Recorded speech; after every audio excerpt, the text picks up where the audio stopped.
Alangan ang paglutuin ko, paglabahin ko, paghugasin ko ng pinggan, backsec. Natural kami gagawa nun. Mga wala kayong alam. Mga wala kayong alam. Ngayon, kung gusto nyo mag-stop ako na pagtawag sa inyong angkong, magkampiyon muli kayo. Magkampiyon muli kayo. Pero kung maglalaban si Inoue at saka si Casimero, sino mananalo? Siyempre, Pilipino ko, Inoue ako. Inuwi ako. Mga kapenyo, tirahin na natin itong may init na issue ngayon. Pasok, intro!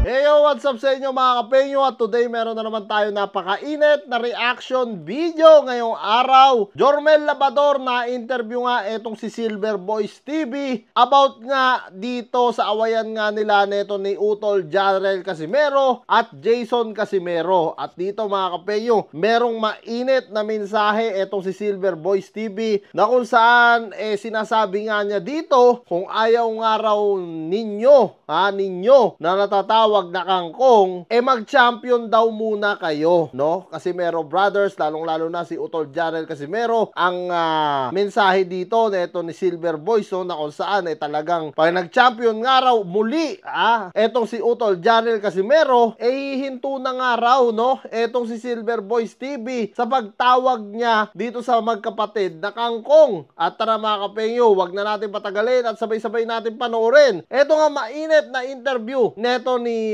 Jormel Labrador. Alangan naman ang paglutuin ko, paglabahin ko, paghugasin ko ng pinggan, backsec. Natural kami gagawa nun. Yun, no? Mga wala kayong alam. Mga wala kayong alam. Ayos na Ngayon, mainit. kung gusto nyo mag-stop ako na pagtawag sa inyong angkong, magkampiyon muli kayo. Hoy! Magkampiyon muli kayo.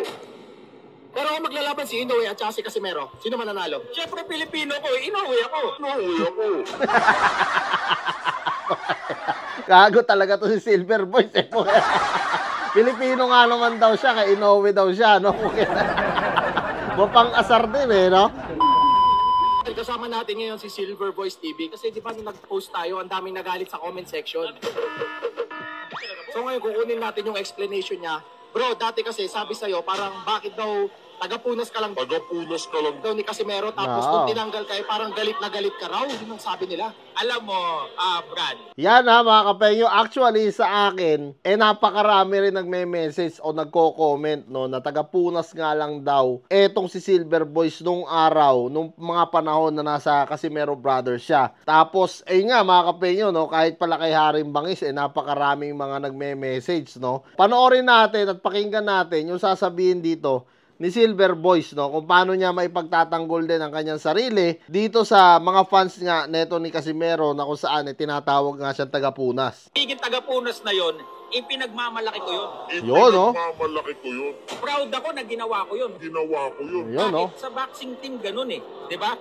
Si Senator Manny Pacquiao, yung best friend niyang vice mayor ng Pulangi Albay, taga-Punas niya.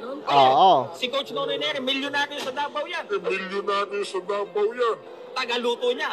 Sa boxing industry, ganun talaga. Alangan naman ang paglutuin ko, paglabahin ko, paghugasin ko ng pinggan, backsec. Natural kami gagawa nun.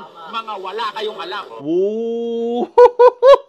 Napakainit po ng mensahe dito ni Silver Boys TV sa mga solid fans ni Casimero at tinawag nga niyang mga walang alam, no, itong mga to. At an example niya rito, etong si Buboy Fernandez na kanang kamay nga ni Senator Manny Pacquiao na milyonaryo na nga naman talaga ngayon. At syempre, yung dating coach neto ni Casimero na si Nonoy Neri na kung saan cook nga din neto ni Manny Pacquiao. Real talk naman talaga yan mga kapenyo, no? Kaya may punto rin yung sinasabi ni Silver Boys dito. Wala kayong alam. Tama kasi ibig sabihin prime niya yun so dapat alagaan natin. Tama, Pero ngayon, ano na ba nangyari kay Jarrell Casimero? Ngayon, ang nangyari sa kanya, wala nang nangyari. Wala nang nangyari. Wala na siya makuha ang laban hanggang ngayon, 4 na taon na. 2021 pa nung umalis siya sa amin, hanggang ngayon, tune up na lang. Tsaka bakit pala parang ang tawag mo sa kanila parang tawag ba yung kangkong ba yun? Kangkong, kasi nga, parang yung Hinebra dati, naging kangkong yung karir nila. Pero nung nag-champion muli, hindi na sila tinawag na kangkong. Ngayon, kung gusto nyo mag-stop ako na pagtawag sa inyong kangkong, mag-champion muli kayo. Ayun. So yan mga kapenyo, mas malinaw na sa atin ngayon kung bakit nga tinatawag ito ni Silver Boys na kangkong etong si Utol Jarrell Casimero. Yun pala yun, no? Parang ikinumpara niya sa Hinebra nung araw sa PBA mga kapenyo nung nagkagusot-gusot din ang Hinebra noon at hindi rin sila naging champion, na natawag nga rin sila na kangkong. So doon niya pala nakuha yung salitang kangkong dito kay Jarrell Casimero. So walang kahulugan pala yun mga kapenyo. Ang kahulugan lang noon, kaya niya pala tinatawag na kangkong etong si Jarrell Casimero dahil nga hindi na muling naging champion ito. So yun, mas medyo nanliwanagan tayo dito mga kapenyo sa pag-interview nga sa kanya na ito ni Haring Bangis, no? At mainam na rin na na-explain din niya yung side niya. Champion muli kayo. Kayo wala talaga kayong alam. Wala talaga. Grabe yung binitawan, ha? Pero ano, hindi ka ba talaga galit sa mga sa mga fans kasi parang ang daming Oo, basher daming ngayon, basher. sobrang dami. Alam mo bro, sabi nga ni Sir Rendon kung may 999 akong basher ngayon, kulang pa yan, hindi pa ako matutulog hanggat hindi 1,000 basher ko. Ooh! Napakainit po ng mga mensahe dito ni Silver Boys TV na kung saan sinasabi nga niya, no, kulang pa raw ang pangbabash ng mga Casimero fans sa kanya. No, kung may 999 nga raw, kulang pa, gawin na nga raw 1,000 pa pataas. Yan pala ang inaantay-antay, no, neto ni Silver Boys. Hindi 1,000 basher ko. Hindi pinapainit ulo ko dito. Pero yung sinasabi mo ay legit lang talaga.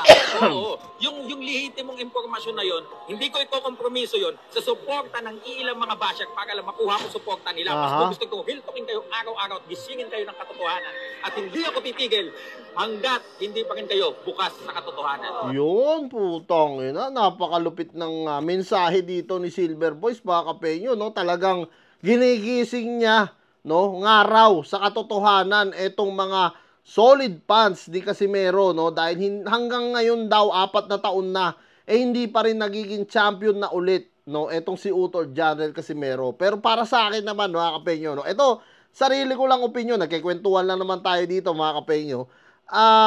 Para sa akin, tinanggalan kasi, no? Tinanggalan si Utol Jarrell Casimero ng belt dahil nga sa nangyari sa UK, dahil sa issue ng sauna, no? At kung saan nagsimula yon nung kay Butler, after nun, wala na mga kapenyo, no? Hindi na nagkaroon muli etong si Utol Jarrell ng magandang laban, lalo na nung nahiwalay na nga rin siya sa MP dito nga kila Silver Boys, talagang medyo, alam niyo yun, puro tune up na nga lang daw, no? Yung sinasabi dito ni Silver Boys, yung mga naging laban nito ni Jarrell Casimero, which is may punto naman talaga.